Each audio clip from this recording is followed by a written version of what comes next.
friends, just a phone in the sports section. A man obsessively pondering the fate of the Yanks, Jets, and Knicks. His is a dimension of sight, of sound, but of no mind. There's a rubber room up ahead. You're entering the Jerome Zone. Jerome, don't go through any kind of conniption and don't have yourself a heart attack. I got a headache. I can understand that. I got a headache from this team. Try and stay cool. Starting yesterday with that stupid Hitchcock. He's not stupid, Jerome. They shouldn't have put him in the game. Well, no. They were down 2-1, Steve, when Hitchcock, with Giambi coming up. Hitchcock gave you 2 scoreless innings. Maybe if you want to look back and second guess, and now that you know what happened, obviously he went a little bit longer than usual. That's not Hitchcock's fault. He comes in, he gives up a double right away at second and third and nobody outs. He gets out of it. I'm talking about the 7th inning. Well, sure. Now, you can make the argument knowing what you know now, because the hindsight in the rearview mirror is always with the 20/20. But the bottom line is, if they're going to point a finger at all, and nobody is stupid here, Jerome. Nobody. Sterling Hitchcock did give you 2 scoreless innings, and obviously... Go ahead. I'm going to make changes on this team next year. I'm going to play Mr.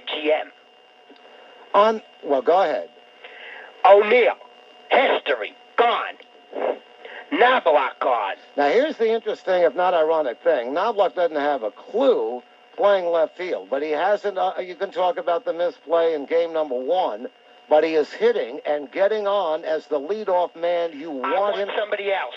Well, you may have. You're probably going to have Knoblauch gone after this season, but after 2 games, Jerome, you can't fault him. He has not cost the Yankees at all. Okay. Hold on, Jerome.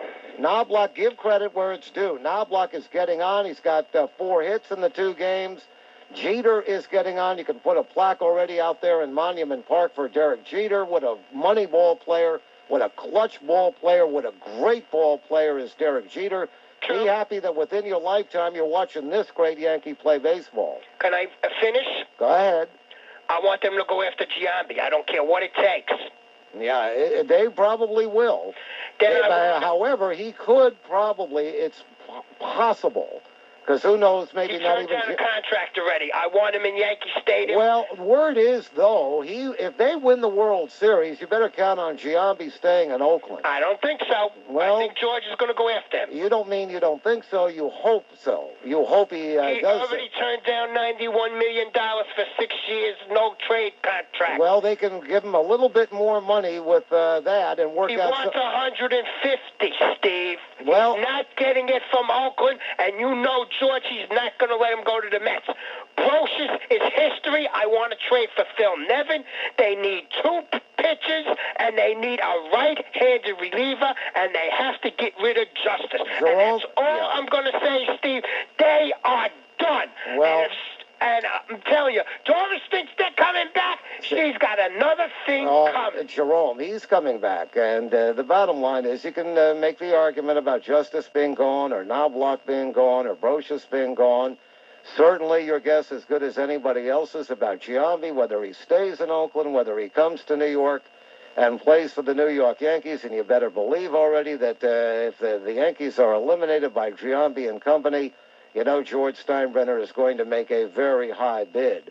But don't, from what Jerome has to say in Jerome's tone, if indeed it is the end of the line for the New York Yankees, and no Yankee fan, I'm sure, who has followed the last 4 or 5 years with these guys, you can't give up on these New York Yankees. They look old, they look tired, they look done. Remember the play even... Hello, Steve. Jerome, I know you're a happy camper this morning. Yes, I am. I want to talk about, were you listening to Michael Kay on Saturday when he was talking to your friend Sid? No. He said the Yankee brass is not impressed with Nick Johnson, and they are going after Jason Giambi. Well, I'm not surprised. And Michael Kay has usually got the inside info. And also, did you read the article by George King on Saturday? I'm sure I did. George is interested in either 3 outfielders. I'm going to name them. Sheffield, but I'm not giving up Soriano because that would be stupid. That's who the Dodgers want, though. Go ahead. Right. He's going to investigate it. You got Johnny-Damon. You got Erstad. Now, third base, I'll talk about in a minute. I don't like what he said about third base. He says the Yankees are going to re-sign Brosius again. Big mistake. I go after Nevin or I go after Scott Rolen. But they may not be available, and Rolen's going to be back with Philadelphia. I don't think so. There's an article in the paper, in Baseball Weekly, he wants out of Philly. Yes, I've seen that, and but there'll be a lot of articles, but I think he... So what do you think? Who's going to play left field next year? Well, it could be a Lou. It could be Barry Bonds, although I doubt both. I think the Mets are going to get a Lou, and I don't think either the Mets or the Yankees. I would say of those names that you mentioned, and my 2 cents worth, Jerome. Johnny-Damon or Roger Cedeno? Yeah, no, Johnny-Damon. Because Knoblauch would be gone. Damon would not only play left field, but he would be leading off. You don't like Roger Cedeno? No, forget about Roger Cedeno. The Yankees really don't need him. They happen to steal 161 bases this year without him. He might be a spare part they could possibly add, but he wouldn't be at the top of the agenda, Jerome. Because about 2 months ago, they were interested in him because they want him for his speed, and now I heard that he's appealing his suspension. You know, this entire, they better not pull a strike. No, absolutely. No. That's not going to happen. Because now that all this has happened in New York City, I'm going to tell you something. They pull a strike, I'll never watch another baseball game again. And the Yankees will sweep Seattle. No, well, yes, I think that is going to happen. I think the Yankees are going to sweep. And they'll go against the Braves, and the Braves will get their butt. Mm-hmm. Well, I think it's going to be swept also. I think it's going to be Arizona, and I think it's going to be the Yankees. World champions down again. And Joe is going to be crying in his shoes when we get Jason Giambi. And if we can get Sheffield somehow, I'm going to call up Joe when that happens. And if we get Scott Rolen also. Oh, and look for there's 2 minor league pitchers that you're going to look for. I'm going to name them. Alex Graham, Brad Claston, and as a relief pitcher, Alex Lascano. All right, Jerome, for just a second, I want you to hold off with what is going to happen with the Yankees for tomorrow and the day after and the month after and next season. I want you to express the same kind of joy, the same kind of happiness, savoring what the Yankees have done and what they did yesterday afternoon in Seattle. I want no, hold on, no, wait. I want you to try and articulate for me how you feel right now and how you may have felt when you heard and saw this. It'll be a 2-1 to O'Neill. Man, the pitch is swung on and socked to deep right field. Ichiro going back, looking up. That ball is gone. It's a 2-run home run for Paul O'Neill. A bullet line drive 6 rows back in the right field seats. And the Yankees take a 3-0 lead. Great, but I want to ask you a question. Do you think this is Paul O'Neill's last year? Yes. Now I wanted you to explain and take your time in telling me how happy you were when that happened with O'Neill hitting the home run and how joyous you feel right now. Great. That's it? Great, elated. Okay. Because on Saturday, I didn't think they were going to win. Well, I had given up hope. That was then, and this is now, and savor what is now, and worry about tomorrow. 718-937-6666 is the number to call. Ivana is calling from Jackson Heights. Hey, hello, Steve. How you doing? Yes, sir. To the World Series, I think 2 weeks. You're correct. I heard on ESPN tonight they're going to offer him a no trade, but they didn't say how much money. What do you think he's going to want on the open market? Well, it's going to be a lot more than the Yankees probably would be willing to pay. I think he'll stay in Oakland. I don't think he's staying there. Well, I think he's going to bring in Giambi to play DH and put Nick Johnson at first and get rid of Tito. No, I don't think about Nick Johnson. What about Tito Martinez, Jerome? I think he's gone. Well, I hope he ends up with... George is going to want a big name. If he asks for $120 million for 5 years, George will give it to him. What do you have going on in the background there, Jerome? That's my mother talking to somebody. I went to Modell's today. You did? Yeah, and guess what I picked up? What did you pick up, Jerome? My Yankee shirt and my Yankee cap. I would imagine that you have, at this point in time, Jerome, nothing to complain about. No, but somebody thinks some of my friends are going to go after Scott Rolen if they get Giambi. And did you hear what Bond said? What did Bond say? This morning on, I think he was interviewed on one of the stations, right? If he got the Man of the War of the Year, he said he's open to any team. I wouldn't be surprised if George goes after him and Giambi. No, I don't think on that, Jerome, no. But I happen to think, and maybe I'm the only one, I happen to think Giambi stays in Oakland. I don't think Nick Johnson, the Yankees feel, is ready to take over at first base, even platooning. I think the Yankees might make some kind of posture towards Tino Martinez. But if things don't work out with Tino Martinez, what a nice fit he would be in Flushing. He would never even have to move out of the area. You can put him in a Metropolitan cap and jersey, and he might look just fine. But I happen to think, and as I say, might be the only one, Giambi stays in Oakland, and Bond stays in San Francisco. Peter is on the car phone. Now we get to Peter. Yeah, how are you, Steve? All right, Pete. I got three things. One, I'm surprised there's a hat big enough for Jerome. That's one thing. You always let the production finish before you start talking. Your timing is impeccable. How are you? I'm good, Jerome. How about yourself? Good. Tired today because I've been moving back and forth. Where are you moving from and where are you moving? Well, you live in Manhattan, right? Right. I still live in the same house, but I moved down to the third floor. Oh, I see. Well, this way you don't have to go and contact the post office for a different address. My friend was telling me he stood online at Yankee Stadium for the third game. You know how much the tickets are going for? Oh, I can imagine. $300. And those are the bleachers, correct? Yeah, but he got down at the bottom because he's a season ticket holder. He had to pay close to $400. Well, this is why people babysit. They save the money, Jerome, so they can see the Yankees in the World Series. And I'm going Tuesday night. I'm glad you are, Jerome. And where did you get the money? We split it between me and my friend. Excellent, Jerome. You should enjoy yourself. Do you think you'll be able to sit there and enjoy yourself? Yes. Steve, did you see the back of the Post today? I did, Jerome. Yeah, what does that statement mean, the last hurrah?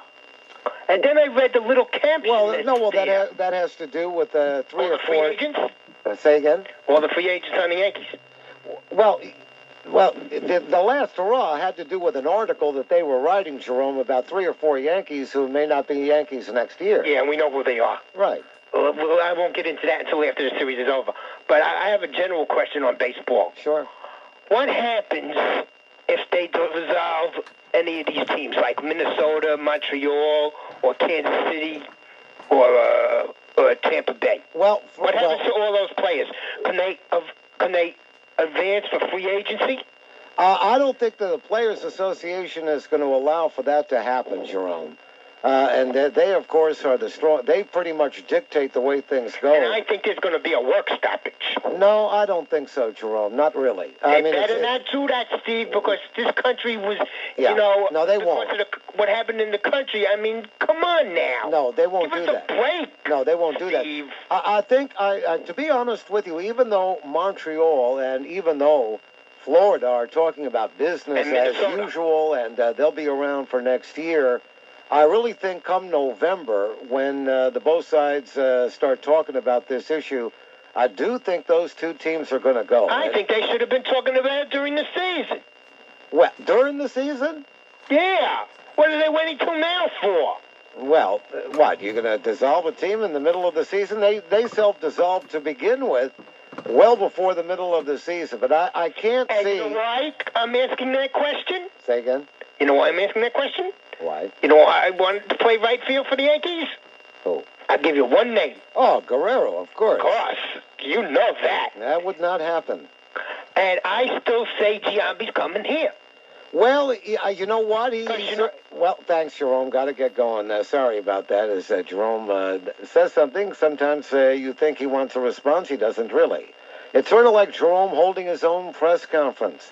Nonetheless, there's more of a chance of Giambi coming to the New York Yankees now than ever before, mainly because The Oakland A's may have made a major mistake by not providing the no-trade clause he wanted way back when Giambi was ready to settle for the $91 million that Oakland was. Fate of the Yanks, Jets, and Knicks.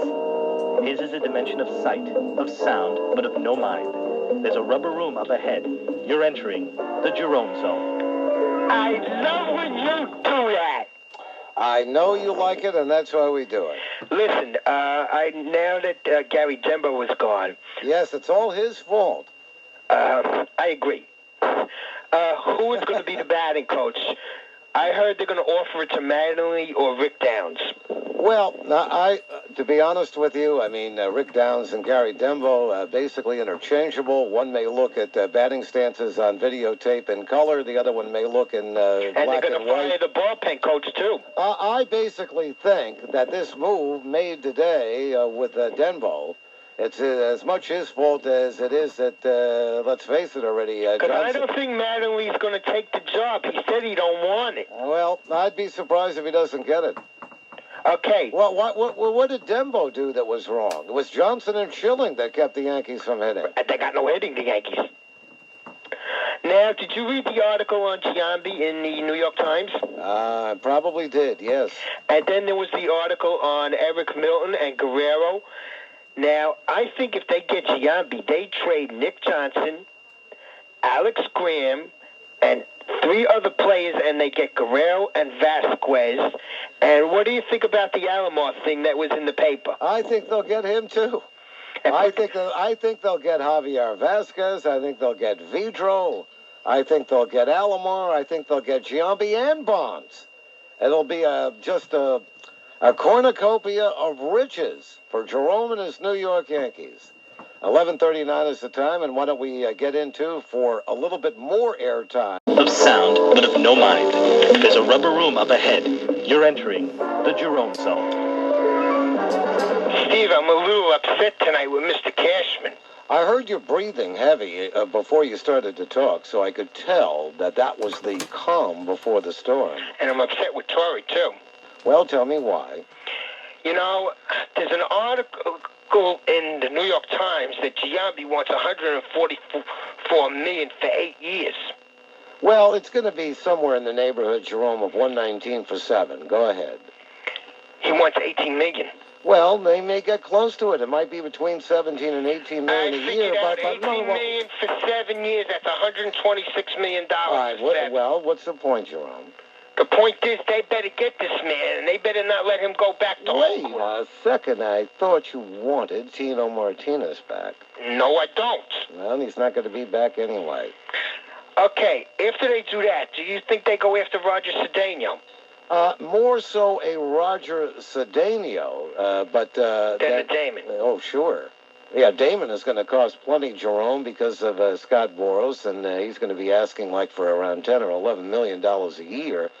I think Boras is a great agent. I mean, everybody hates him, and he's tough to deal with. But if you hire Scott Boras to be your agent, you're happy as can be with this guy because he gets every last nickel from your potential employer. And that'll be the case with Damon, who really only played one half of a season for the Oakland A's, the better half, the second half, and had terrible postseason, to be honest with you, for as long as it lasted.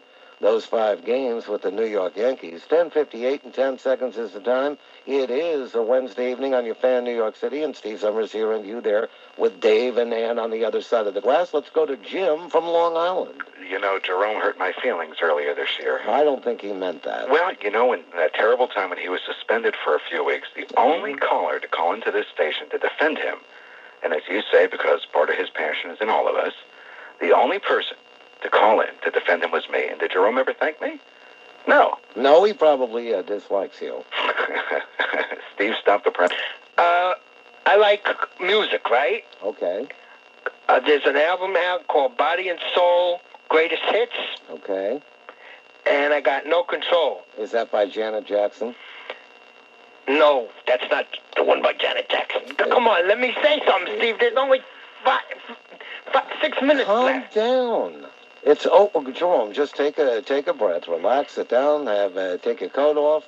Have yourself a couple of minutes here, relax. Why did the Yankees go out and spend $5 million on relief pitcher that can't pitch? You're talking about Karsay? Yes, I don't think he's that good. No. What do you mean he can't pitch? What do you mean from this? Sweeney was talking about somebody else. I don't know who it was, and it was on Saturday. His name begins with a T. Kevin, do we? I mean, I'm not aware of this. Somebody that the Yankees. Taco or something like that. I don't know. Okay, listen. Are you sure? You know, I was listening to one of the other TV stations. What is with this Giambi thing? Everybody says the A's are back in it. Then I say, pick up the paper. It's a done deal. He's looking for a house. Wrong. Jason Giambi is going to be a Yankee.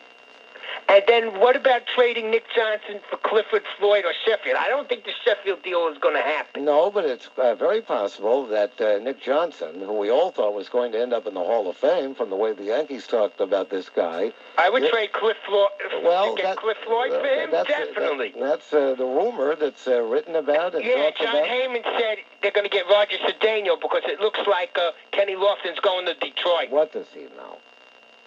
I don't want Kenny Lofton here. Why is this guy so imaginative with this guy? He's 35 years old. He's not a leadoff hitter. You would like Kenny Lofton. He's a nice man. I don't want Kenny Lofton here, and he's not coming here because ESPN is reporting Detroit is going to sign him. Listen, I would rather see him come to the Yankees. He could be young again. You know why? He's 35 years old. No, he hit 240 last year. You know what Cedeno hit last year? He had 55 stolen bases and hit over 300. I do not want Kenny Lofton near the Yankees. Jerome, touch my hand. Come here. I can't. How can I touch it through the phone? And who are they going to get to replace El Duque and Hitchcock? I want you, maybe. First of all, I think Hitchcock is going to re-sign with the Yankees. So you're going to go after Jason Schmidt? You give $10 million to Jason Schmidt? Yes, and I think he would be worth it, to be honest with you. If you can't get John Smoltz, you go after Jason Schmidt. He's the next best pitcher. And what's his infatuation with Lofton? The guy is 35, Steve. I'm sick of getting these 35-year-old guys for left field. Jerome, you know how old I am? You mentioned somebody 35. To me, that's a spring chicken. First of all, he hit 240 last year. 240. Jerome, he will find new life again. He will find youth again. He will become a Renaissance man. He will be reborn again in the Bronx. Kenny Lofton, New York Yankees. Wouldn't that be something for Jerome? And Jerome might learn to love him. As soon as Lofton would get his first hit, they're not going to get Lofton. The Darren Erstad thing, I don't think is dead at all, even though we're not reading about it or hearing about it at the moment. Joe Torre would love to work something out with the Angels for Darren Erstad, who would also solve a lot of problems. One, it would solve Jerome's problem of Kenny Lofton being in pinstripes, because Mr. Erstad would be out there in the outfield, and he would be leading off. 11:20 and 5 seconds of time. Set Yankee fan with Brian Cashman, that fool. Why are you upset with him, Jerome? I don't like Tito in the leadoff spot. I told you 3 days ago they need a leadoff there. He let Cedeno slip by his fingers, and do you see what Damon signed for? $7 million for 4 years. Yankees don't need him, Jerome. Yes, they do. Rondell White's going to get injured, and when he does, they're going to be in big trouble. Now that Florida has a new owner, which will probably be the guy from Montreal, and he'll probably take Guerrero with him. I'm telling you right now on this show, if you're listening, Mr. Cashman, I want Cliff Floyd in right field. I don't care if you have to give up Nick Johnson, and I'm glad they didn't get Wells. But I'm telling you right now, Steve, this signing by Boston is going to make the Yankees finish in second place because they have a left fielder who's going to get injured. Jerome, you have to remember, we're still talking about the Boston Red Sox, and even though the old line is any team could have a bad century, they're not off to a good start this millennium either. Good reason to think that Boston will continue doing what it does best, and that's lose. Johnny Damon is not going to put them over the top, mainly because he doesn't pitch. haven't been Do I win a Jerome bobblehead doll? Go ahead. Okay. Now keep it clean because we like Jerome. And Jerome, if you're listening, Jerome, imitation is the #1 form of flattery. So if Jerome is listening, we're having fun with you. Right. So go ahead, Carlo. Not at this expense. I have a little bit of a cold, so it might be a little off tonight. That's all right. Here we go. You think you're pretty CAT smart, don't you, Steve? I don't want Muldoon, because he's fat. Scott Leadon is a bum. Now, Carlo, I want to do, if I can interrupt you for just a second with you. It sounds wonderful. Now, I'm going to do Francesa. Okay, you want me to do Francesa had a call with Jerome yesterday afternoon, and I really got a kick out of the whole thing already. And in fact, it even prompted, I think, one caller right after said, "Can there be Mike and the Mad Dog and the Jerome show?" Because it really was very, very entertaining. I wonder if Jerome even realizes how, with his passion, and there's a little bit of Jerome in all of us, I really wonder if Jerome, and I'm sure it passes him by, maybe it doesn't, how entertaining on occasion he can be. But let me do Francesa as you do Jerome. Go ahead, Carlo. The Yankees should cut Mariano Shut Rivera. up! Shut up! And get back Steve Howe. Shut up! You can get him cheap. Okay. I'm having some fun. It really is. We're not making fun of him. We're having fun with him. Well, yes, because I'm certain I can't speak for everybody else at the radio station, and as you know, Carlo, most of the time I have trouble speaking for myself already. What country am I from? But the bottom line is that I like Jerome, and as I've said a million times, I think there's a lot of Jerome in all of this, and he's very entertaining. Well, he's big in New York. I mean, he's found his niche. Everybody in New York knows this guy. He's the funniest guy on this radio station without his own program. He's good. And